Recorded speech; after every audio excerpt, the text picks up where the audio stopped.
If you're wondering how to use picture mode on your LG TV, it's really easy to do. You might want to use this because you might want to change the picture depending on whether you're playing video games or whether you're watching a movie.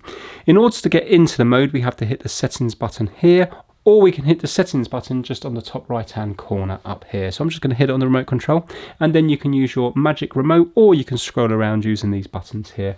We're going to go to the top left hand icon just up here.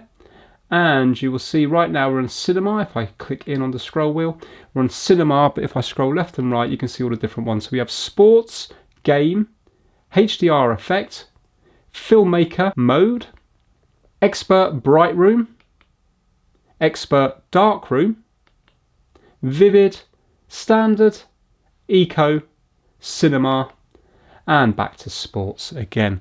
So let's say now you can already see the color difference on this white here as we go through it. So if we were to go to cinema, we could just press OK, and you can now see what that looks like. So you might want to, for example, put it onto games for when you're doing your PlayStation 5, PlayStation 4, Xbox, etc. And you might want to put it on cinema when you go over to something like Netflix. So it's nice and straightforward to change. Thanks for watching.